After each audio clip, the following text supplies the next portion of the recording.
یەکێ لە حیکمەت و سوودەکانی دڵناڕەحەتی و شکست لە ژیاندا ئەوەیە لە کاتی هەر شکست و دڵبرینداربوونێکدا دوو جۆر کەس لە دەوری خۆت دەبینی.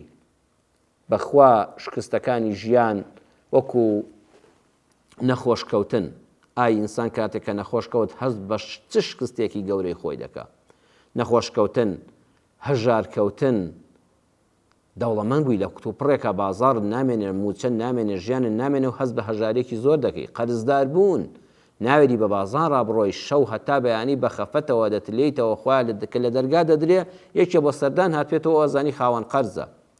قەرزاری شکستێکی گەورەیە. لە دەستچوونی ئازیزان، کاتێک کە ئازیزێکت دەمرێ و لەبەر چاوی خۆت دەخرێتە خاکەوە، چ برینێکی گەورە دەکەوێتە ناخ و ویژدان و دڵی مرۆڤەوە. هەروەها دوورکەوتنەوە لە نیشتیمان، ئاوارەی و دەربەدەربوون، زیندانی بوون و گرتن، ئەمانە هەموو شکستن. بەڵام لە کاتی شکستە دوو جۆر کەس لە دەوری خۆت دەبینی. یەکەم کەسانی دڵسۆز و خەمخۆر، کەسانێک لە دەورت کۆ دەبنەوە بەجێ ناهێڵن بە تەنیا، کەسانێکی دڵسۆز و خەمخۆرن، هیانە بە دوعای خێری بە کوڵ بە دڵ دوعات بۆ دەکا. دواکەیەرەوە نییە بەڕێتکە، ناوەڵە لە ناخی دڵەوە دەڵی یا ڕەبی خوا ڕەحم بەم برایم بکەی، یا ڕەبی خوا ڕەحم بەم خوشکەم بکەی. چەند دڵت بەو دوعایە نەخۆش دەبێت کە کەسێک لە ناخی دڵەوە دوعات بۆ دەکا. کەسانێکن لەو کاتی شکست و ناڕەحەتی و کەوتنەدا بە سەردان و دڵدانەوە لەگەڵتان سەردانت دەکەن. جا سەردان هەرەوە نییە کابرا بێ ئیش بێرە نەچی مۆلای فڵان کەس نەخۆشە ترەوە ئیشی نییە، نازانە کات بەسەر بەچێت، بۆ دڵدانەوە دەچێت. فڵان کەس شکستێکی مادی بەسەر هاتۆ، تووشی زەرەرێکی گەورە بووە. فڵان کەس ئەولادێکی نەکبەتی تووشی زەرەری مادی کردووە. چەند کەسێکی وەکو جەنابتان دڵسۆزانە بۆ دڵدانەوە دەچن بۆ لای، بۆ دڵدانەوە دەچن بۆ لای، نەک بۆ کات بەسەر بردن، ئەوە هیچ نییە. ئەچن بە قسە خۆشەکانیان، بە دوعا خێرەکانیان، بە جێڕانەوەی هەندێک بەسەرهاتی کەسانی شکست خواردوو کە دوای چۆن هەستاونەوە دڵی دەدەنەوە. کەسانێک لە دەوری خۆت دەبینی بە هاوکاری مادی، کەسێک نەخۆشە کۆمەڵە کەسێکی وەکو جەنابتان دەچێت بۆ لای هەر یەکە لە ئاستی خۆیەوە مادەیەکی پێشکەش دەکا، پارەی عەمەلیات و خەستەخانە و ئەوانە کابرا پێویستی بەوە نابێت کەلوپەلی ماڵەکەی بفرۆشێ، پێویستی بەوە نابێت ئۆتۆمبیلەکەی بفرۆشێ، پێویستی بەوە نابێت بیر لە فرۆشتنی خانووەکەی و هەڵبچڕینی داخلەی منداڵەکانی بکاتەوە.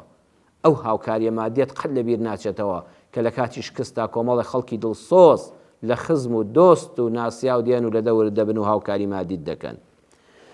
کەسانێکن بە نەسیحەتی خێر، تۆ کە تووشی شکست بووی لەوە چی ڕێگای ناتەندروست هەڵبژێری، بەڵام ئەوان نەسیحەتی خێرت دەکەن، ئەڵەن فڵان کەس ئاگادار بە، ڕاستە شکستی مادی تێناوە، بەڵام پەنا بۆ ڕیبا نەبەی. ڕاستە لە کارەکە دوور خراویەوە، نامبڕاو بووی دەرکراوی، بەڵام ئاگال لە دین و ئیمانەکەت بێ. پەلاماری کەسابەتێک مەدەکە خوا پێڕازی نییە کە قیامەتی لەسەر دادەنەی. ئەم نەسیحەتە خێرە زۆر لە پارەش گەورەترە.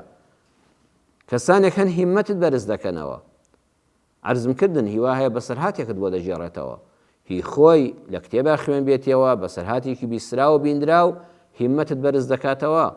فڵان کەسیش هەبوو لە ئەو پەڕی دەوڵەمەندیەوە فەقیر کەوت، ئێستا بۆتەوە یەکێک لە دەوڵەمەندەکان، تر هیممەتت هەبێ.